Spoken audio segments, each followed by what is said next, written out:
Welcome to A Year in the Bible with Daily Grace. From Eden to eternity, the Bible tells one big story of redemption. My name is Tiffany, and I want to spend a few minutes with you every day walking through the Bible chronologically. Together, we will explore God's sovereign plan as the events of Scripture unfold and point to Jesus. Hey, Year in the Bible family. Tiffany here. Welcome back to our chronological journey. We return to 2 Samuel today and chat through the events of chapters 16 through 18.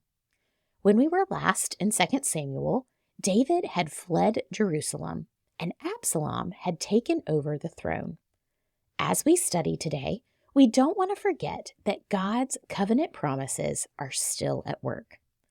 Though he will not speak directly in today's chapters, he will still be very much at work and faithfully keeping the covenant. Some of David's actions in these chapters will also foreshadow Christ and how he perfectly reigns and fulfills the covenant promises. In the last verse of 2 Samuel 15, we read that David sent his personal advisor, Hushai, back into Jerusalem as a spy. Hushai plays an important role in Absalom's downfall. But before we learn more about that, we trace David's travels to the Jordan River. For context, David and his entourage descended 3,500 feet from Jerusalem to the Jordan River. That is the equivalent of a 900-story building. And they covered a distance of 21 miles. In other words, it was an exhausting trip that was made rapidly. But along the way, he met Ziba. Ziba had been Saul's servant and the one who brought Saul's son Mephibosheth and David together. Ziba oversaw all of Mephibosheth's fields outside of Jerusalem. He blessed David and his entourage with provisions, but he also told David that Mephibosheth had remained in Jerusalem because he was loyal to Absalom.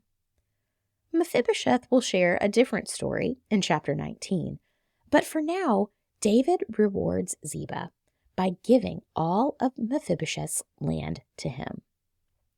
As the journey to the Jordan River continues, David arrives in the territory of the Benjamites and encounters a man named Shimei. Shimei curses David and tells him he is getting what he deserved for killing Saul and taking his throne. This Benjamite, from the same tribe as Saul, was likely angry that the throne had left the tribe of Benjamin. He clearly blames David for Saul's death and the death of Saul's sons.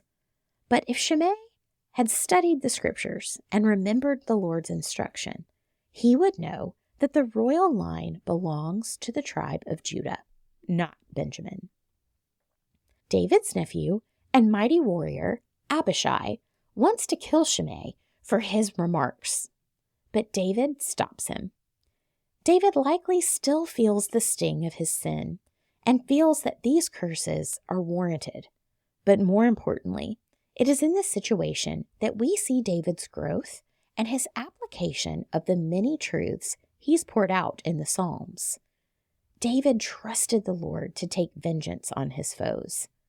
David willingly accepted these curses in hopes that some goodness would come from his affliction.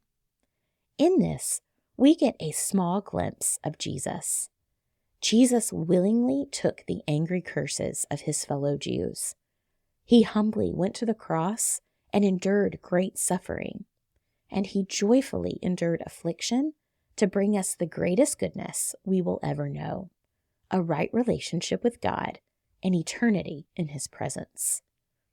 David was a great king, and he loved the Lord, but his kingship was always meant to make the nation and us long for a better king. Vengeance was indeed the Lord's, and Jesus accomplished it on the cross through the defeat of sin and death. As the events of Absalom's revolt continue, we see a stark contrast between David's humble leadership and Absalom's arrogant and sinful leadership. Ahithophel, once David's trusted counselor, now supports Absalom and advises him to sleep with his father's concubines in order to stake his claim to the throne. This was an ancient practice for men who conquered other nations, and it was detestable to the Lord.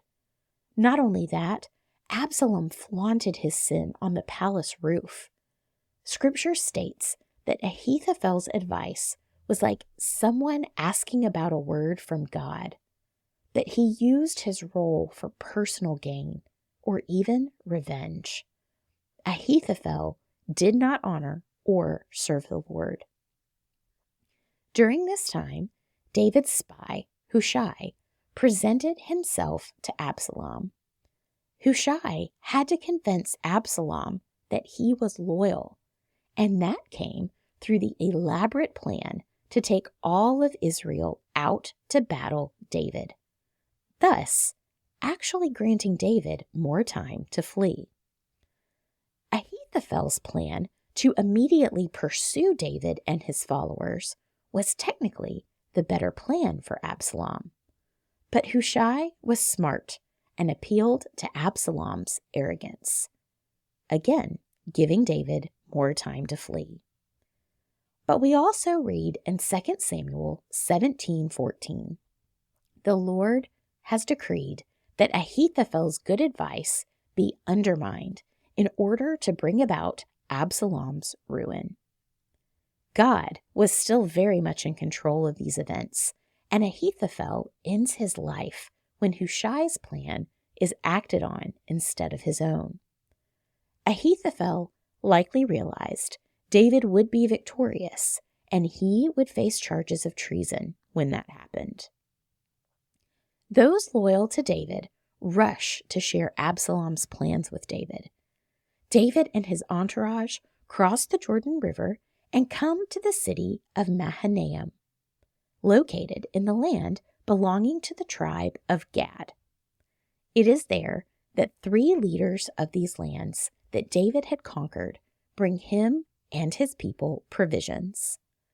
This tells us a great deal about David's rule and the respect he had from other nations.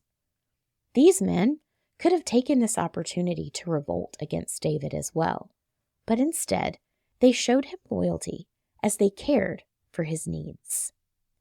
As Absalom's vast army nears the forest of Ephraim, we want to note the wisdom David acted on by leaving Jerusalem. He knew a battle would come, and by leaving, he was able to preserve God's holy city. Scripture tells us that the slaughter was vast, and David's soldiers prevailed. But sadly, 20,000 Israelites died in this unnecessary civil war. The last part of chapter 18 details the death of Absalom. During the battle, Absalom was riding on a mule, and his hair got caught in the trees. In 2 Samuel 14:25-26, we were told that Absalom's appearance was flawless, and his hair was so thick that he had to shave it every year.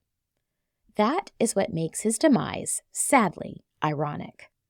One of the very things he prided himself on the most ensnared him and incapacitated him. Joab, though he was told not to harm Absalom by King David, threw 3 spears into Absalom and had 2 soldiers finish the job. Joab likely believed that keeping Absalom alive could possibly harm David in the end, so he chose to end Absalom's life. But this was in direct violation of the king's order, which had been heard by many witnesses. Joab's allegiance to David is questionable, and will remain so as he looks out for himself more than he does for the king. This sad chapter ends with a foot race between 2 soldiers to tell David that the battle had been won and that his son Absalom was dead. David's grief is great as he has now lost 3 sons, the infant born to Bathsheba, Amnon, and now Absalom. The sword was indeed upon the house of David. Victory is bittersweet, and tomorrow we will see that reflected in the Psalms we read and study. As we close, let's remember that sin has consequences. We see that clearly in the lives of David, Ahithophel, and Absalom. And later, we will see it in Joab's life as well. But God remains faithful to his covenant and continues to use sinful people like you and me to further the gospel even today. Thanks for joining me. I'll see you tomorrow, friends. Bye.